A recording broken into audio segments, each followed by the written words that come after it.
बारिश की बूंदें जब धरती पर पड़ती हैं, जमीन को छूती हैं, तो मिट्टी से एक भीनी सी खुशबू उठती है। पेड़ों में एक नई जान सी आ जाती है और हवा में जैसे सुकून सा घुल जाता है। और इसी सुकून के बीच एक छोटी सी आवाज हम शरीर के अंदर एक बड़ी सी हलचल पैदा करती है।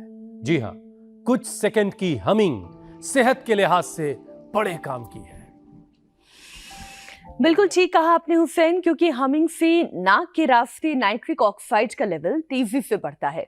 ये वही नेचुरल मॉलिक्यूल है जो रेस्पिरेटरी ट्रैक को सपोर्ट करता है, ब्लड सर्कुलेशन को बेहतर करता है, शरीर की इम्यूनिटी को मजबूत करने में मदद करता है।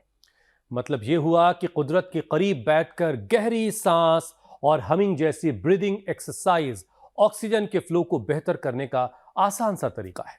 और आज ये बात इसलिए भी जरूरी है क्योंकि भारत में कैंसर डराने वाली रफ्तार से बढ़ रहा है। हर 9 भारतीयों में से एक को जिंदगी में कैंसर का रिस्क है। हुसैन, दरअसल दिक्कत सिर्फ बीमारी नहीं, दिक्कत देर से पहचान है। भारत में कैंसर स्टेज 3 और स्टेज 4 में जाकर पकड़ में आते हैं क्योंकि जागरूकता और स्क्रीनिंग कम है और इलाज भी महंगा है। ध्यान देने वाली बात यहां पर यह है कि मुंह का cancer, breast cancer, cervical cancer, फेफड़ों और पेट से जुड़े कैंसर के मामले तेजी से बढ़ रहे हैं।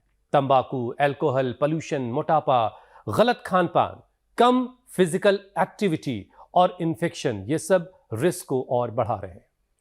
इसलिए राज्यसभा की हेल्थ कमेटी ने सस्ती स्क्रीनिंग, जल्दी जांच, बेहतर इलाज और किफायती कैंसर केयर पर सुझाव मांगे हैं।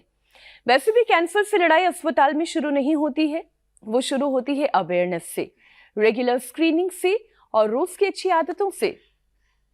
तो आज मुद्दा ये नहीं है कि कैंसर कितनी बड़ी बीमारी है, मुद्दा यह है कि आप कितने अवेयर हैं, इसको रोकने वाला बैरियर कैसे मजबूत किया जाए और वक्त रहते खतरे को पहचान कर जिंदगी को कैसे बचाया जाए। हुसैन, तो चलिए योग गुरु स्वामी रामदेव से योगाभ्यास के साथ साथ कैंसर पर बैरियर लगाने के तमाम उपाय जानते हैं। स्वामी जी, बहुत बहुत स्वागत आपका। प्रणाम स्वामी जी।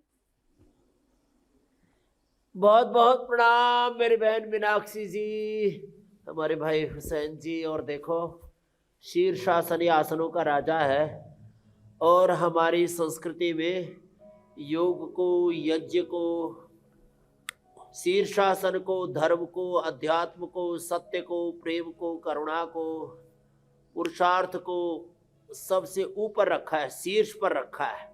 इसलिए हम आज इस योग स्थली पर, इस यज्ञ स्थली पर शीर्षासन से ही आज का प्रारंभ कर रहे हैं। और मैं चाहता हूँ सब भाई बहन रोज कम से कम 1-2 मिनट से लेकर के हो सके तो 5 मिनट, सैटरडे संडे को तो 5 मिनट कर लिया करें शीर्षासन। यह अप्रतिम है, अप्रतिम। ओहो हो, इसका तो लाभ, इसकी महिमा तो अनंत है। एक बार जिसने ये कर लिया ना तो जिंदगी एकदम टनाटन चकाचक रहेगी। तो ये शीर्षासन एंटी ग्रेविटी एक्सरसाइज है, योग for healthy ageing, healthy living, anti ageing, longevity, immunity. उसके लिए और तो शीर्षासन न कर सके वो सर्वांगासन कर ले, पूरी ऊर्जा का ऊर्ध्व रूपांतरण हो जाता है। संसार के जो उत्तेजक विचार है, उत्तेजक चीजें सोचते रहते, देखते रहते, सुनते रहते, खाते रहते, पीते रहते, चारों तरफ हमारे आहार में, विचार में, वाणी में, व्यवहार में, जीवन में उत्तेजनाएं भर गई है। उसी में से आक्रामकताएं हैं, उसी में से अलग अलग प्रकार के भोग वासनाएं, तृष्णाएं हैं और उसी में दुनिया पिसी जा रही है। इस जग रूपी चक्की के रूप में लोगों का पूरा कचूबर निकल रहा है। स्वामी जी, आप लोगों को बीमारियों से बचाने के मुहिम योग पर करेंगे निकले वही बचेंगे। एक तो ये करें और आप चाहते हैं कि हर कोई चकाचक रहे, सेहत के एतबार से कम जरूर होइए। लेकिन स्वामी जी, अभी तो बारिश की वजह से पेड़ भी आपके जो बैकग्राउंड में दिख रहे हैं मुझे, वो भी चकाचक हैं, बिल्कुल नहाए धोए तरोताज़ा से। और ये जो मिट्टी से भीनी भीनी खुशबू बारिश के बाद आती है, कहना ही क्या है।